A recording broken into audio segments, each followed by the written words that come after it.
1 year ago, the world watched in horror as Russian troops invaded Ukraine. It's now Europe's bloodiest conflict since World War II. More than 8,000 civilians dead, nearly 500 of them children, and nearly 1,000 have been wounded, 14 million displaced. The UN estimates that more than 90% of those are women and children. As the conflict enters its second year, Ukraine is bracing for a possible surge in Russian attacks. U.S. and other Western allies providing billions of dollars to help arm the country. But tonight we focus on the youngest victims. ABC's chief foreign correspondent Ian Pannell was there on the night of the invasion and has been in and out since. He joins us tonight from Kyiv. Hi, Ian. Thanks, Juju. It's been a brutal and bloody year here in Ukraine. Russia's vicious invasion has dragged on longer than most expected. But the ravages and toll of this conflict are painfully clear when viewed through the eyes of the youngest victims, the children of the war.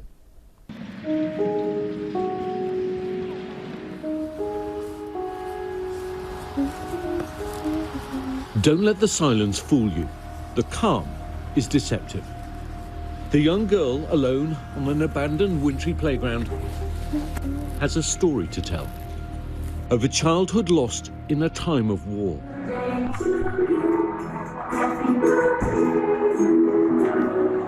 Where song and laughter once filled the air,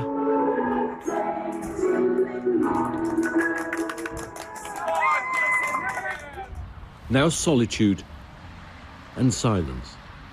Angelina Potapenko is just 11 years old, but she's already seen and lost more than any child ever should. Мною принято решение о проведении специальной военной операции. Ее цель – защита людей, которые на протяжении 8 лет подвергаются издевательствам, геноциду со стороны киевской Russia.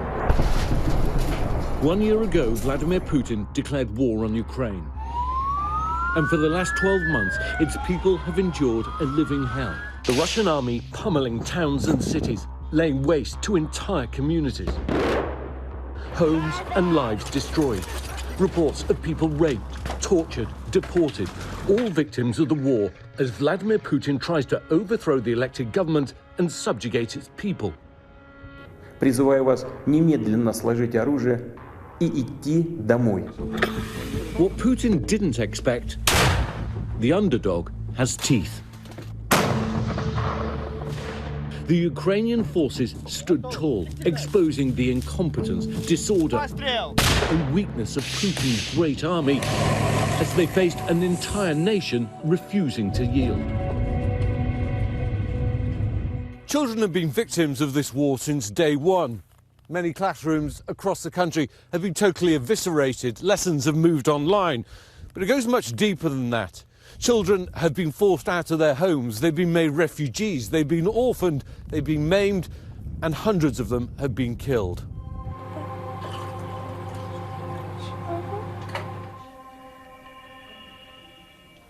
While most children elsewhere in the world spend their time playing in the sunlight, Ukrainian children like Angelina have learned to live in the darkness. Her hometown relentlessly bombarded by Russia. So for the past year, this has been her home, an underground bunker which serves as a blood bank. Her mom works here, and now, so too does little Angelina. Там заклеїли вікна дуже великими желізними плитами. Тому там, як сказала мамина подруга, як в бронірованому танку. Ну, там безпечно, і я там періодично знаходжуся, коли мені дуже скучно. Тому що робити тут нічого. But even in a fortified bunker, the very real threat of a Russian attack looms large. Within days of moving into the blood bank, the area came under a massive bombardment. Мама дуже різко відчиняє двері і кричить мені: «Ангеліна, біжи!» Я взагалі нічого не розумію. Стекляні двері, там їх відчиняють, я теж така біжу, бачу донори. На підлогах отак от лежать. A camera nearby capturing these horrifying images. Я нічого не розумію. Я просто чую пуф-пуф-пуф. Потім мені розповіли те, що прилетіли ракети там, і там людей повбивало, донорів. І я сижу така, що? The walls are adorned with the ghosts of what once was, the memories of a young girl's hopes and dreams. Where are we going now? Ми зараз йдемо в мою кімнату. Тут ми їмо, тут спить мама, тут сплю я. There are brief glimpses of a normal childhood here, some trinkets and some toys. Anything a little girl can do to make a home out of a blood bank. And who's this? What are their names? Це мої іграшки. Цього кролика я люблю дуже сильно, але ще більше я люблю цього медведика, бо мені його подарили, коли мені виповнилося рік. Life under the shadow of Putin's war has changed everything here. Even a birthday song now sounds different. The warm embrace of a childhood home now replaced with fortified walls. What do you miss most about your life before the war? Напевно, не вистачає школи.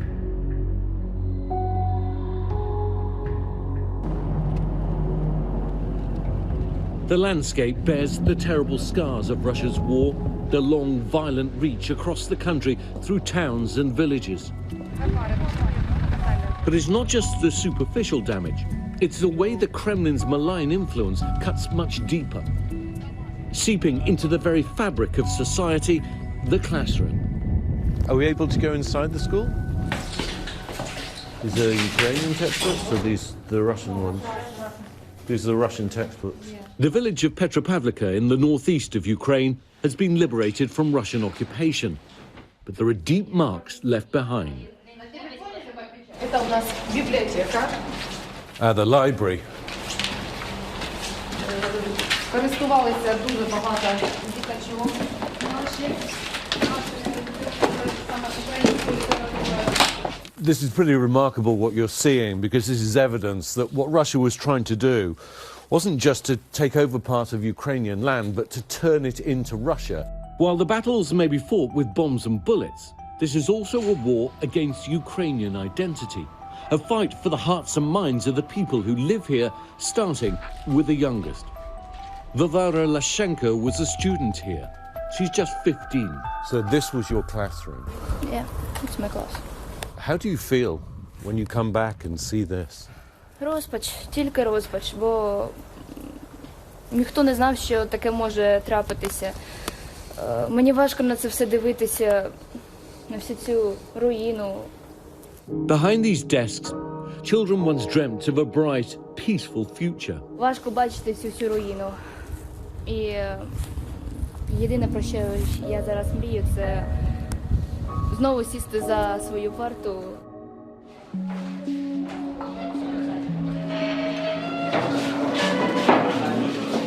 Amidst the darkness, some are being given a brief, rare second chance to revisit their childhoods. This is a camp for kids in western Ukraine, where a handful of children from war-torn areas get a chance to exhale from the nightmare they've lived through. What has the war done to the children of Ukraine? Only bad things.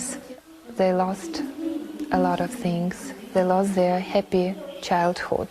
Wherever they come from and whatever their story, for a while the children can go back to being just that, kids.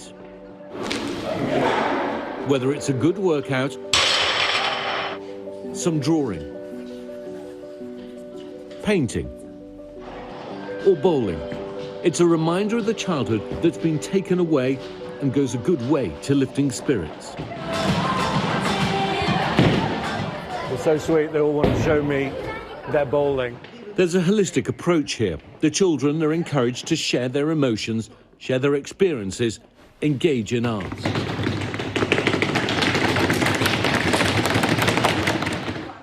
Привет, меня зовут Вероника. And therapy. Привет, меня зовут Андрей, моя нема уже болить. coping mechanisms. The horrific images of war locked into their minds, now reflected on paper. Tatiana Solovey is one of the therapists here. What are the challenges that you're seeing with the children? All the children are very different because they have a different trauma. We teach them how to help themselves with their emotions.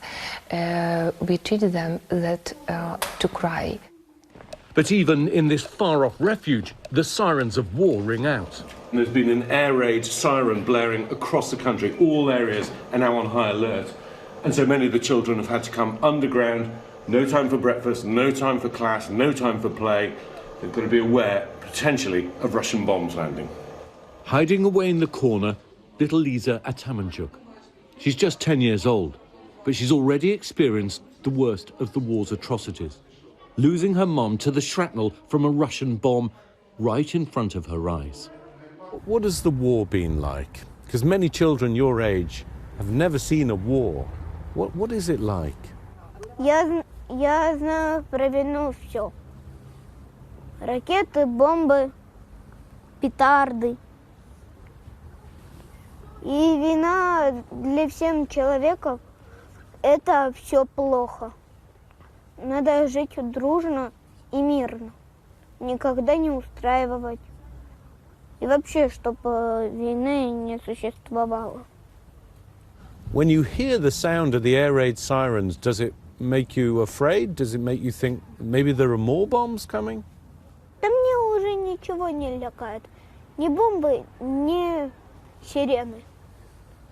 Among the faces here, we find a familiar one. Far from the blood bank, little Angelina finds a sanctuary here. Her mother sent her here for a few weeks. Have any of the other children talked about their experiences in Ukraine? Наверное, нет. Наверное, так, слово и все. Но мы про войну не говорим, потому что эта тема, может, кому-то она не нравится, может, кому-то она болючая. Мы на нее стараемся не очень часто говорить. Мы стараемся о чем-нибудь веселом говорить, чтобы всем было комфортно находиться в этой обстановке. What do you think the war has done to the children of Ukraine when you come to a place like this? Не знаю, наверное, обычно, потому что я тоже это пережила. Но я не изгой. Mahatma Gandhi said, if we're to teach real peace in this world, we shall have to begin with the children. These kids have seen the worst horrors the world has to offer, perpetrated by adults. They've walked through the hell of a war they have no say in, their worlds upended, their souls scarred. And yet, their spirits shine bright. Their hope triumphs over hatred, and one day the future of Ukraine will be theirs. They hope, and they are sure, and they believe that Ukraine will win, and we believe in them. We work with love in our hearts, and we hope that everything will be fine with them, and Ukraine will win. We'll be right back.